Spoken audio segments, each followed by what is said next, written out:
I want you to imagine, just for a second, the actual raw mechanics of an unthinkable act of extremist violence. Mm-hmm. Like, what is the actual fuel burning inside the person who's committing it? Because, when those breaking news chyrons flash across our screens, we collectively default to this very specific, very comforting narrative. Right. Yeah. We need it to make sense. Exactly. We tell ourselves it just has to be pure, unadulterated hatred. We assume the perpetrator is, a monster, right, or sociopath suffering from some severe mental illness, or just this brainwashed drone completely detached from reality. Because that's comforting. It is. It places them in this neat little box labeled other. It assumes this entirely negative void just swallowed them whole. And this is what we're getting into today. What if the strongest forces pulling an ordinary human being across that terrifying threshold into radicalization aren't actually hatred or fear at all? Yeah, that's the paradigm shift. Right. What if the psychological engine driving them is actually built on, love and hope and this all-consuming desperate desire for belonging? It forces a complete rewiring of how we perceive human morality. Totally. We are essentially taking the very emotions that society universally praises as our highest virtues, right? Wow. Like loyalty, the fierce desire to protect our community, deep fraternal love. The good stuff. Exactly, the good stuff. And we're looking at how they can be methodically weaponized, framing extremists as, cartoonish monsters.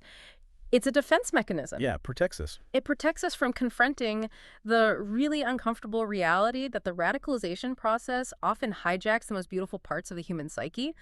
And the research we are pulling apart today essentially just burns that comforting narrative straight to the ground. It really does. Yeah. So we're going to completely dismantle the conventional wisdom on how radicalization actually functions.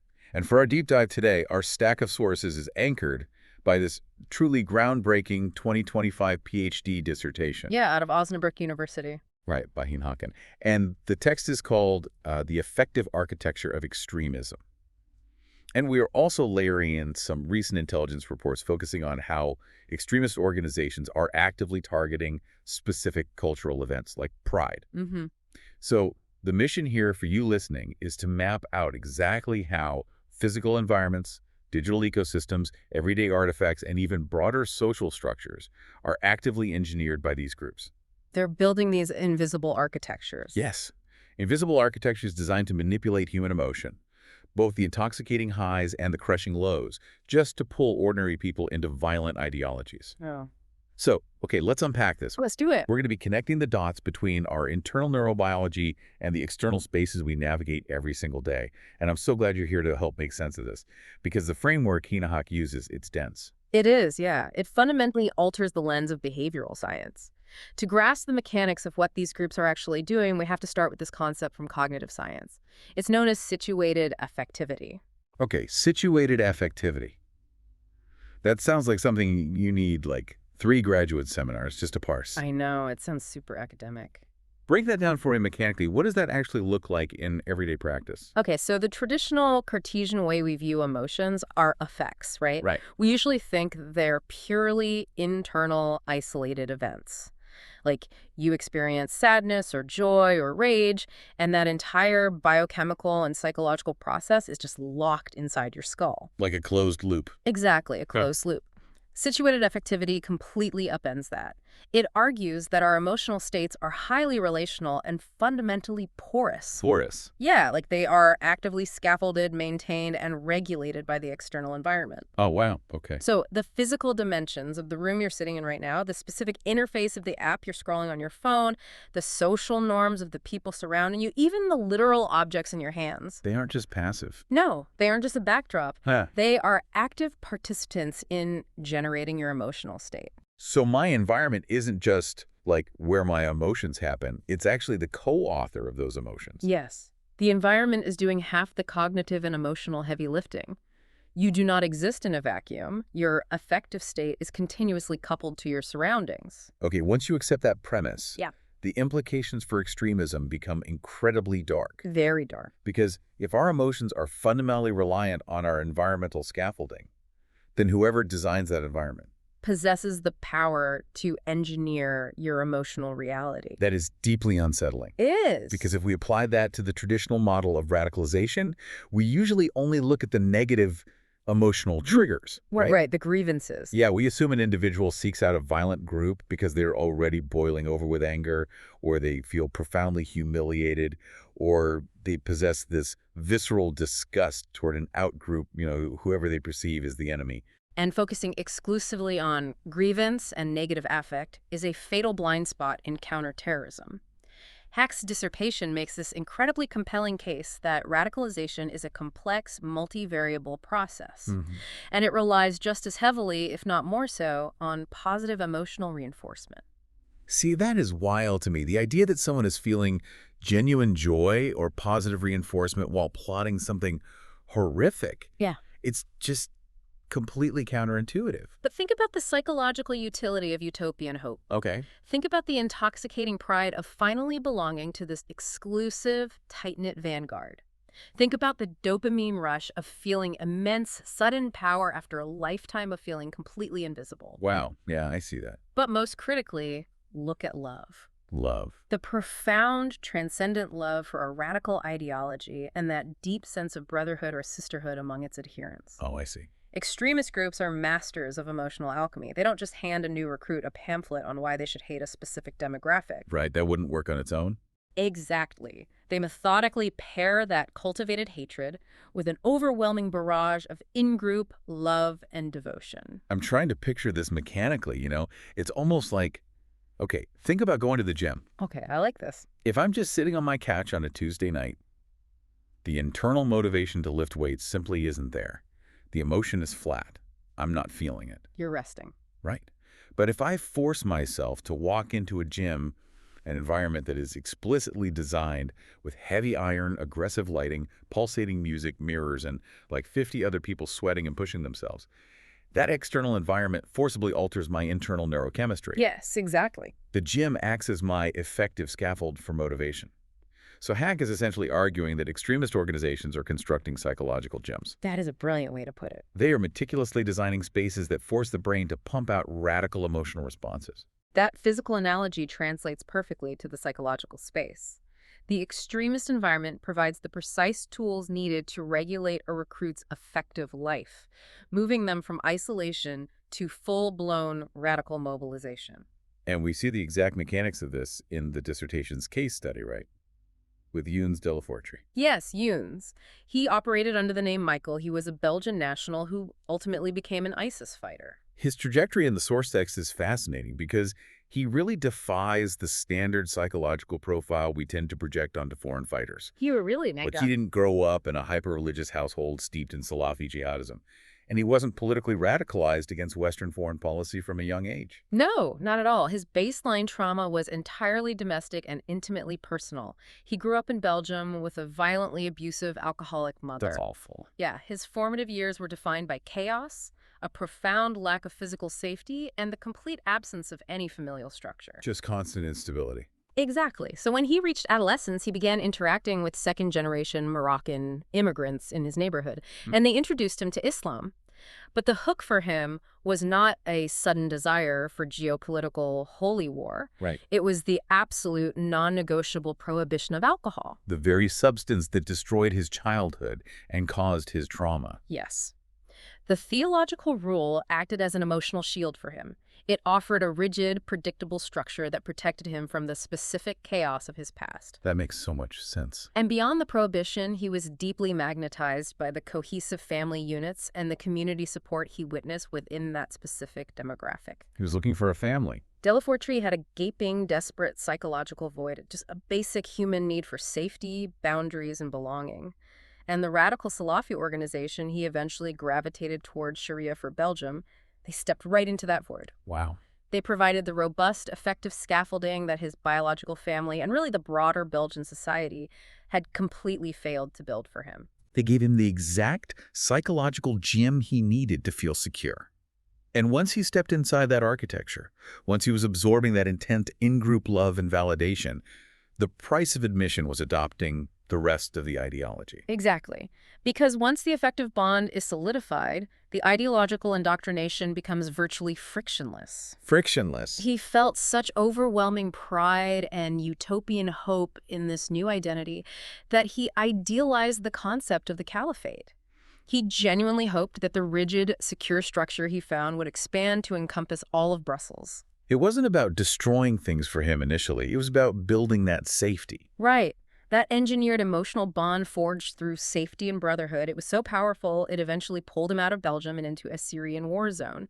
Sharia for Belgium didn't recruit him with violence, they recruited him with structure. And the violence was simply the downstream requirement to protect that structure. Exactly. Which, I mean, that opens up a massive logistical question for me. If these environments are successfully scaffolding these intense emotions and reeling vulnerable people in, there has to be an architect. Yes, there does. These spaces don't just organically materialize out of nowhere. How do extremist networks actually build these architectures to bypass a person's critical thinking so completely? The dissertation categorizes this specific phase of architectural design as mind invasion. Mind invasion. Okay, that sounds slightly dystopian. It sounds like a sci-fi movie, but it is a highly calculated, observable sociological phenomenon. Mind invasion is the deliberate structuring of an environment to infiltrate a target's consciousness, right up until their individual identity dissolves and completely fuses with the collective identity of the radical group. So you stop operating as a singular I and completely sublimate into the we. Precisely. And the primary vehicle for achieving this fusion is a mechanism called affective enculturation. Affective enculturation. Yeah.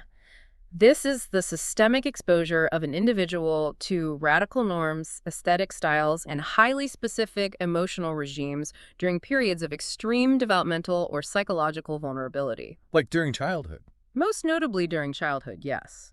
This goes far beyond delivering a charismatic sermon. It is about fundamentally rewriting the epistemological baseline of reality for a new recruit. So you're constructing an environment so hermetically sealed that resorting to extreme violence doesn't even register as a conscious choice anymore. It just feels like gravity. Yes, it becomes the natural moral baseline of the universe they inhabit. It's the normalization of categorical binary thinking at a neurodevelopmental level.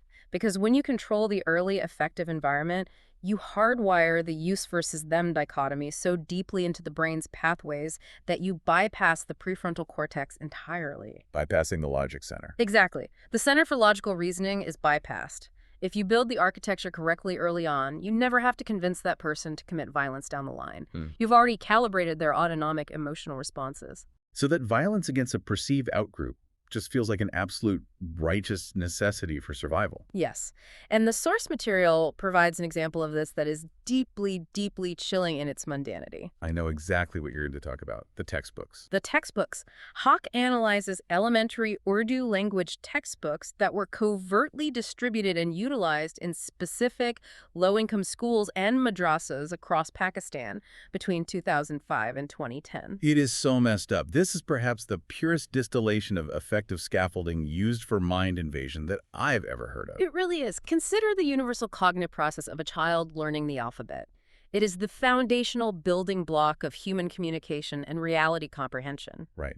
In a Western context, we think of like A is for apple, B is for ball. You are associating abstract symbols with innocent, tangible, everyday objects just to build a child's vocabulary. But the textbooks analyzed in Hack's research deliberately hijacked that universal cognitive process. They replaced those benign associations with highly charged jihadist semiotics. It wasn't A for apple. No. The Urdu letter Jim was visually paired with an illustration of a white flag and the word jihad. It's wild. And the conditioning accelerates rapidly from there.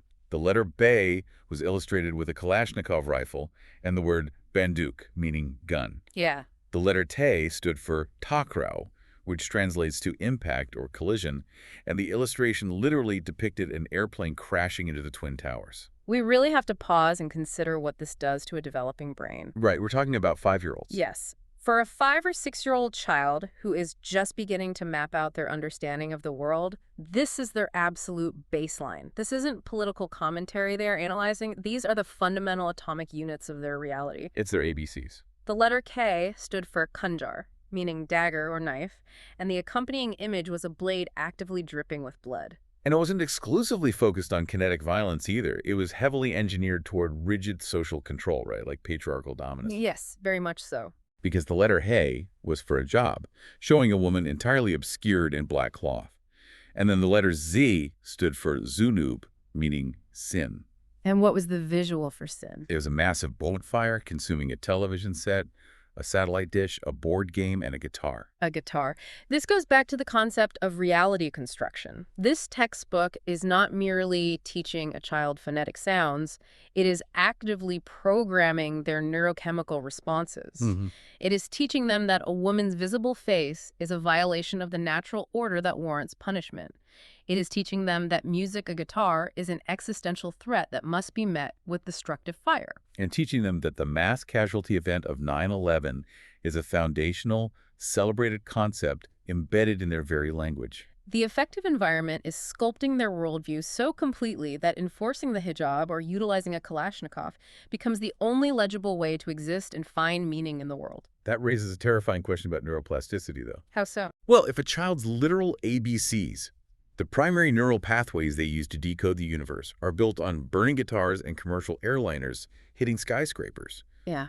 how do you ever uncouple that? It's incredibly difficult. The extremist group has successfully bypassed logic and hardwired the amygdala's fear and disgust responses from day one. The tragic reality is that reversing that level of effective enculturation requires immense, sustained psychological intervention. Yeah. Because the extremist's objective is to make the radical worldview the default operating system of the brain. Right. That child may grow up and never formally swear allegiance to a designated terrorist organization, but their mind has been successfully invaded. The architecture's already there. Their intuitive, effective responses, what triggers their disgust, what swells their pride, who they instantly perceive as an existential threat, all of it has been permanently calibrated to serve the extremist ecosystem. It is a generational investment in the architecture of violence. But if we look at the landscape of radicalization today, the vast majority of recruits in the West aren't sitting in physical classrooms reading printed textbooks funded by militant groups, right? No, they aren't. The physical architecture has shifted. Significantly. While a physical textbook is a potent, effective scaffold, it is ultimately limited by geography and logistics. You have to print it and hand it out. Right. The most pervasive, hyper-accelerated, and insidious vector for mind invasion today doesn't require a classroom at all. It happens on the glowing rectangles we carry in our pockets. Exactly. The scaffolding has gone completely digital. Which brings us directly to the third major pillar of this research, the digital extremist echo chamber. And the dissertation introduces an acronym here, SSLA, self-stimulatory loops of affectivity. Yes, SSLAs. Break down the mechanics of an SSLA for me. How does a person actually stimulate their own radicalization? So an SSLA is formed when an individual engages in repeated dynamic interactions with an environmental resource. Like an app. Yeah, whether that's a curated algorithmic social media feed, a niche video platform like YouTube, or an encrypted chat room on Telegram, they interact with it specifically to maintain, heighten, or regulate a targeted emotional state. Wait, let me push back on that for a second, because that sounds like standard human behavior. How do you mean? Well, if I'm going through a brutal breakup, I will absolutely curate my environment, right? I will put a Spotify playlist called Heartbreak on an endless loop. We've all been there. Right. I'm actively utilizing a digital resource to wallow in and heighten my own sadness. I am building a self-stimulatory loop. Are you saying the mechanism I used to cope with a breakup is the exact same psychological mechanism an ISIS recruit uses? Structurally, Yes. the neurological feedback loop is identical. You are outsourcing your emotional regulation to an external digital scaffold. That's crazy. But the critical divergence lies in the architecture of the specific platform and the ultimate trajectory of the loop. Okay, unpack that. Your sad Spotify playlist is a closed system. The emotional resonance begins and ends with you processing your grief in your bedroom. The extremist loop, conversely, is what the literature refers to as an open, mobilized system. Mobilized. Heine Haag specifically points to the concept of the virtual caliphate on platforms like Telegram. These loops are meticulously engineered by organizations that have a kinetic, real-world objective. So the platform isn't just reflecting the emotion back to me, it's pushing the emotion toward a physical action. Precisely.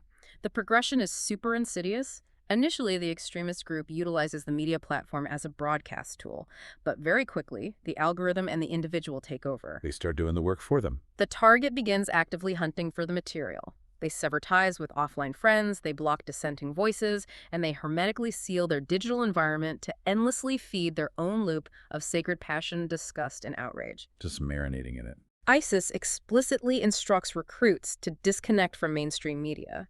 They want to trap the individual in a bespoke echo chamber where the newsfeed is a relentless, unfiltered deluge of graphic violence against Muslims globally. And that relentless exposure just keeps the amygdala firing constantly. It sustains a state of hyperarousal. It maximizes feelings of profound sorrow for the in-group, paired with absolute white-hot rage toward the West. The genius of the SSLA is that the terrorist organization doesn't have to convince you to attack. Wow. They just provide the digital scaffolding that allows you to manufacture your own rage. And once the loop reaches a critical mass, they gently suggest a target. The sources map out exactly how this digital scaffolding consumed Hoda Muthana, Oh. right? The Yemeni-American woman who became an infamous ISIS recruit. Yes, her case is a perfect example of this. Because if you trace her timeline, she didn't log online looking to join a terrorist organization. Not at all. Her initial affective baseline was incredibly common for a young adult. She was dealing with intense anxiety regarding her future trajectory. She had a highly fraught relationship with her mother, and she harbored this deep, religiously instilled fear of eternal damnation. Just a lot of heavy, confusing stuff. She was isolated, vulnerable, and searching for a pressure valve, and she found it on Twitter. She explicitly described her early days on Twitter as finding a space where people were just being ourselves.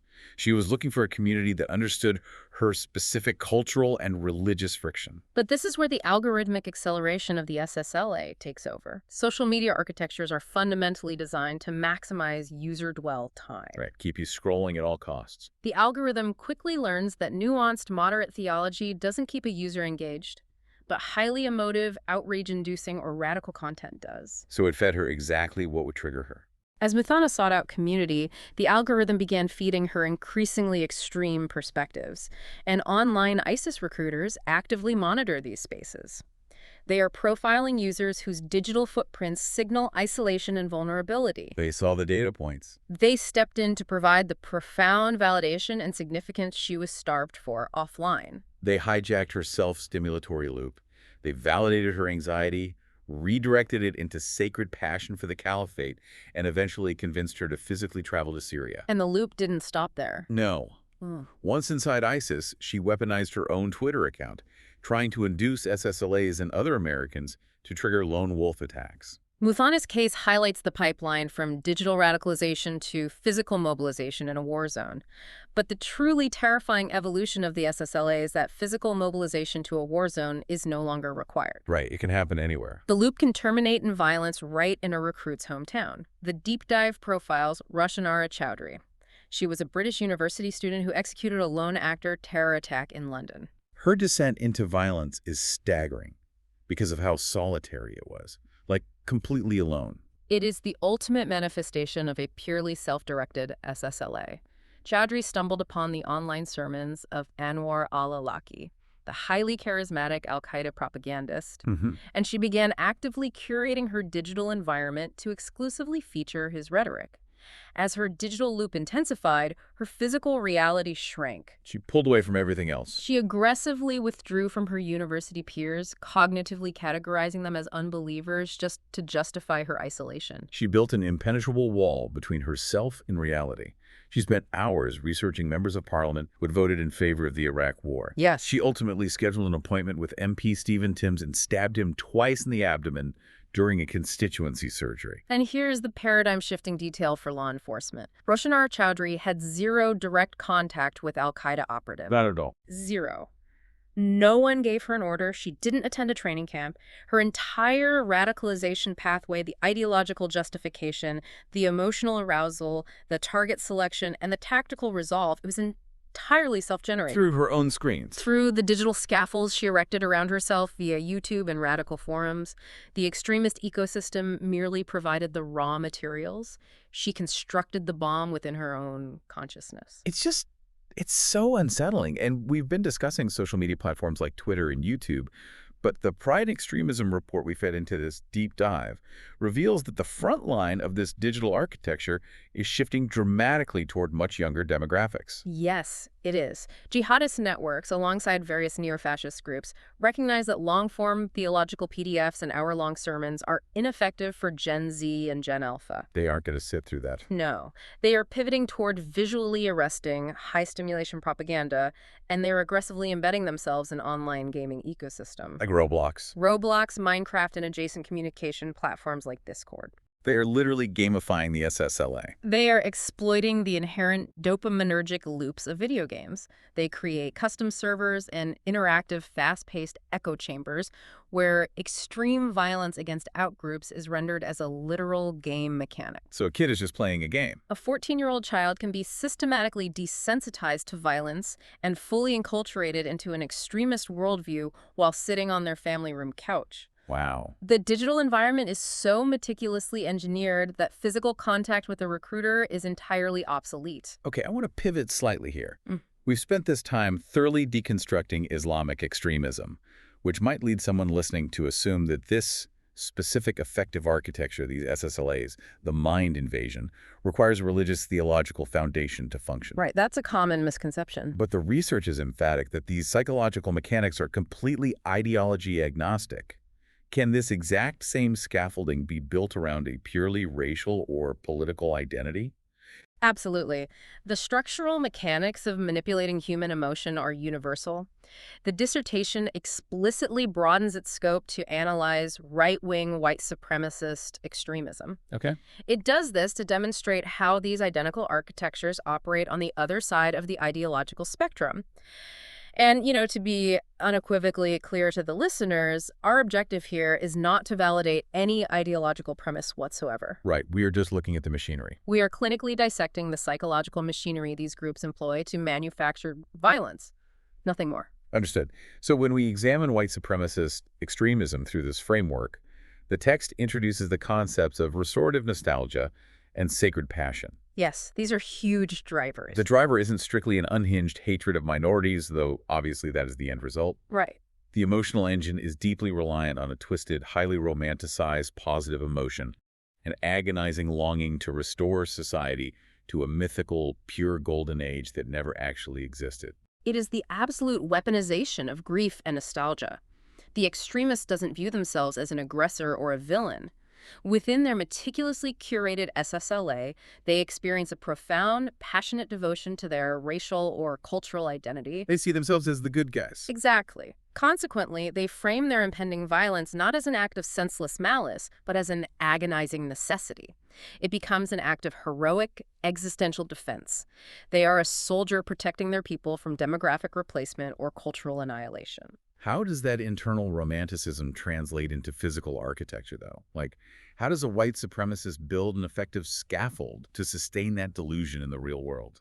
The deep dive points us directly to Brenton Tarrant, the individual responsible for the 2019 Christchurch mosque massacres in New Zealand. Right, Tarrant. Tarrant is perhaps the most grimly effective architect of the modern extremist template. He demonstrated a sophisticated, intuitive understanding of how to merge physical artifacts and digital ecosystems to create an inescapable, effective scaffold. Look at how he utilized physical objects, right? He didn't just acquire firearms as utilitarian tools for violence. He treated them as holy relics. He engaged in a highly ritualistic process. He spent immense time physically inscribing his rifles and magazines with white supremacist iconography. All those white markings. Yes. The names of obscure historical European figures who fought against the Ottoman Empire, and the names of contemporary mass shooters who preceded him. By altering the physical environment of the weapon, he transformed it from a piece of metal into an effective scaffold. So it wasn't just a gun anymore. Every time he picked up that rifle, he wasn't just holding a gun, he was physically gripping his ideology, his perceived historical lineage, and his sense of sacred passion. The weapon constantly fed his SSLA. And he reinforced that physical scaffolding with ideological framing. His manifesto, famously titled The Great Replacement, explicitly positioned his actions as defensive. He framed himself as a vanguard protector. He even cited vengeance for Ebba Åkerlund, a young Swedish girl killed in a 2017 terror attack in Stockholm. He was actively hijacking universal human grief and the concept of justice to fuel his own atrocity. And while his physical scaffolding prepared him for the act, his use of digital scaffolding ensured the act would reverberate. Right. The live stream. He understood that the violence was secondary to the emotional contagion he could generate. He didn't just execute the attack, he live-streamed it via a helmet camera on Facebook and pre-announced it on the image board 8chan. What is the specific psychological utility of live streaming a massacre for the extremist? What are they actually achieving in that moment? Live streaming collapses the distance between the perpetrator and their digital ecosystem. It puts the audience right there with them. Yes. Tarrant was projecting his real-time affective state, his supreme feeling of dominance, his icy calmness, his righteous vengeance, directly into the neural pathways of his audience on 8chan. Oh, wow. He was attempting to induce mass emotional contagion. By gamifying the visual perspective, making it look like a first-person shooter, he created a highly reproducible, effective template. He provided a step-by-step emotional and tactical blueprint, demonstrating exactly how a future extremist should feel and act. And we know definitively that the template was successful. Tragically, yes. Tarrant's engineered environment outlived him. We saw that exact template meticulously duplicated by Peyton Gendron, the shooter who targeted a black community in Buffalo, New York. It was almost a copy-paste. Gendron also authored a derivative manifesto, heavily inscribed his weapons with inside jokes and racist slogans from digital forums, and live-streamed his violence to a closed digital community. The digital architecture of extremism allows a single actor to scale their effective loop globally. Okay, let me pause and synthesize this because we are looking at a deeply complex mechanism here. It's a lot, yeah. We've established that extremist networks and even hyper-online lone actors are terrifyingly adept at the pull. They manipulate physical spaces, they invade developing minds with weaponized alphabets, and they trap isolated people in algorithmic loops of nostalgia, rage, and sacred passion. That's the pull, yes. But this architecture doesn't work if people aren't willing to step inside the building in the first place. If the extremists are providing the pull, what is providing the push?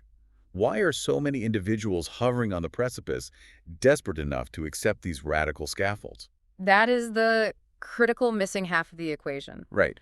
We cannot look at individual neurobiology and digital algorithms in a vacuum. We have to zoom out and analyze the macro-level societal dynamics. Extremism is frequently a parasitic response to systemic failure. Okay, say more about that. The dissertation, specifically in the sections co-authored with Ilaram Shafion, forcefully argues that systemic discrimination, institutionalized racism, and entrenched societal power imbalances generate a pervasive form of social trauma. Social trauma. This chronic trauma actively pushes marginalized individuals to the fringes, stripping away their societal scaffolding and rendering them prime targets for extremist recruitment. Because healthy, deeply connected people living in a just society generally do not wake up and decide to seek out a self-stimulatory loop of violence. Exactly. To articulate how this societal push operates, the research leans heavily on the scholar Sarah Ahmed and her concept of the phenomenology of whiteness. Okay, phenomenology. Now, it is crucial to understand that Ahmed is not strictly talking about the biological pigmentation of skin here. She's talking about how bodies physically orient and move through space, right? Exactly. It is a phenomenological framework. The core premise is that when a society is historically built around and designed for a dominant group, the center, as she calls it, the physical and social infrastructure of that world seamlessly accommodates that group. If you belong to the dominant center, your body is permitted to pass through life with zero friction. You fade into the background. You never have to consciously justify your right to exist in a specific space. I want to use an analogy here to make this spatial concept tangible for you listening. Go for it. Imagine society is a massive, sprawling, highly complex corporate building. Okay. If you belong to the dominant center, you walk down the hallways and the automatic sliding doors just open for you. You don't even register that the doors exist because your passage is entirely unimpeded. You just walk right through. Right. But if you are marginalized, if you are a racial minority or visibly queer or visibly Muslim, you walk down that exact same hallway and the doors simply do not open. The sensor doesn't recognize you. Yes. And your body slams into the glass. If you spend your entire life navigating a building where you are constantly smashing your face into doors that refuse to open for you, the physical and emotional toll is going to be catastrophic. It builds up over time. Eventually, the pain and frustration reach a boiling point, and you start looking for a sledgehammer. And the tragedy is, extremist groups are standing right there in the margins, holding a sledgehammer, just waiting for you. That analogy perfectly captures the phenomenological friction Ahmed describes. When you are not part of the center, your body becomes hypervisible. Hypervisible. You are continuously stopped by law enforcement, by discriminatory hiring practices, by microaggressions in public spaces. You are perpetually deemed out of place. This continuous friction acts as an invisible glass ceiling. It's exhausting. It inflicts a deep, chronic, affective injury. The allostatic load, the physiological wear and tear on the body from chronic stress, is immense. But what truly makes this dynamic combustible is societal denial. The gaslighting. Yes. When the dominant group insists, the door's open fine for me, you must be imagining the glass, there is no discrimination. That constitutes profound social neglect. It is systemic gaslighting. You're being injured, and society is telling you the injury doesn't exist. That denial breeds intense, suffocating alienation. The marginalized individual feels completely unmoored from the civic contract of their society. And that exact moment of maximum alienation is when the extremist architecture is most appealing. They prey on it. The radical group doesn't lead with a pitch for violence. They lead with validation. They say, we see the glass doors. We see your bruised face. Society is lying to you, but we see the truth. Come inside our architecture. Here you will be the center. Here you will have absolute significance, and together we will tear the building down. The dissertation provides a heartbreakingly clear example of this societal push-and-pull dynamic in the case study of Georges. He was another Belgian jihadist. Yeah, Georges. He was a convert to Islam, and his timeline is essentially a ledger of being systematically stopped and denied upward mobility. Over and over. His conversion brought massive friction and disappointment from his parents, instantly fracturing his familial scaffolding. He was subsequently suspended from his high school directly because of his religious beliefs, fracturing his educational scaffolding. And the text details the glaring hypocrisy and discrimination he faced in the workplace, too. That part is so infuriating. His colleagues were permitted to take frequent 5-minute smoke breaks throughout the day without issue. But when Georges requested a 5-minute break to fulfill his religious prayer obligations, management explicitly banned him from doing so. The friction compounded daily. He wasn't permitted to grow a beard without facing intense scrutiny. When he married, he realized his wife, who wore a hijab, would face severe systemic prejudice in the Belgian job market. They couldn't win. Every avenue for normal, middle-class upward mobility was structurally blocked. He internalized a profound realization. There was absolutely no trust or space for him within his own supposedly democratic, egalitarian country. He was hitting the glass doors every single day. Ultimately, the effective injury was just too great. He sought out the conflict in Syria, not necessarily because he possessed a bloodthirsty desire to kill, but because the extremist organization offered him the only viable pathway to significance, dignity, and belonging that his own society had violently denied him. The society provided the relentless push, and the extremists expertly provided the effective pull.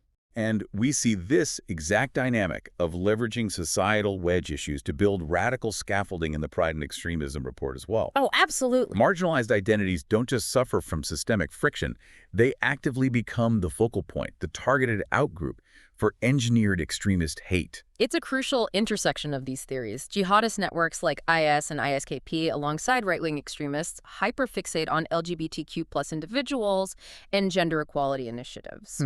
They recognize that queer communities are already experiencing societal friction, and they weaponize that vulnerability to rally their own radical base. They see pride events, which are, by definition, highly visible, joyous reclamations of public space by a marginalized community, and they immediately target that visibility. Because public queer joy directly threatens the rigid, patriarchal, effective architecture the extremists are trying to build.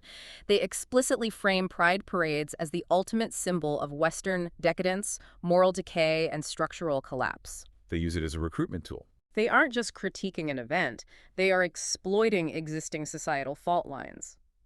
By aggressively targeting pride, they absorb the ambient homophobia and transphobia that already exists in the broader society and amplify it to fuel their followers' SSLAs. Wow. They use the societal environment, the existing prejudices, as a massive, ready-made, effective scaffold to accelerate their own violent agenda. We have covered a truly massive amount of psychological and sociological terrain today. I mean, we've traced the mechanics of human emotion, understanding how our environments physically scaffold our feelings. We covered a lot of ground. We've looked at the dystopian reality of mind invasion, where neuroplasticity is hijacked by weaponized children's textbooks and algorithms. We've dissected the hermetically sealed digital echo chambers of the SSLA, the weaponization of positive emotions like utopian nostalgia. The restorative nostalgia. Right. And ultimately, how deeply entrenched societal inequalities and the phenomenology of whiteness create the fertile soil required for all of this radical architecture to function. And the vital takeaway, the reason we meticulously deconstruct these mechanisms, is that it demands a total paradigm shift in how Western democracies approach counterterrorism. We can't keep doing it the same way. If our prevailing strategy remains hyper-focused on profiling suspicious behaviors after the fact, or attempting to endlessly debunk dense extremist theology, we are fundamentally fighting the wrong war. We're missing the point. If we stubbornly ignore the systemic exclusion, the institutional racism, the invisible glass ceilings, and the profound, daily affective injuries that our societies inflict upon marginalized communities, we're merely treating the downstream symptoms.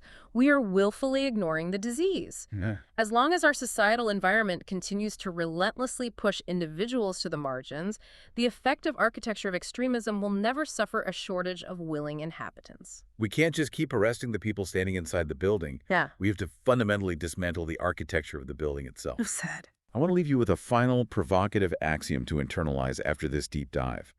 We've spent this hour dissecting how terrorists and extremists meticulously engineer physical and digital spaces to manipulate human emotion into kinetic violence. But I challenge you to look closely at the architecture of your own daily life. Look at the user interface of the apps you scroll through before bed. Look at the spatial layout of your workplace or your university. Pay attention to it. Look at the specific emotional tenor of the media you consume, the news chyrons you read, and the political rhetoric you absorb. If environments can be so deliberately structured by malevolent actors to make ordinary human beings feel so isolated, so terrified, and so enraged that they embrace violence, what kind of effective scaffolds are we unintentionally building in our own societies every single day? That's the real question. Are we actively constructing civic and digital spaces that foster genuine, frictionless connection, empathy, and belonging? Or are we, through neglect, algorithmic greed, and societal denial, quietly building the very echo chambers that push our neighbors to the edge? We have to recognize the scaffolding before we can tear it down. Thank you for joining us for this deep dive into the mechanics of radicalization. Stay fiercely curious, stay empathetic, and start critically examining the architecture of your own reality. Until next time.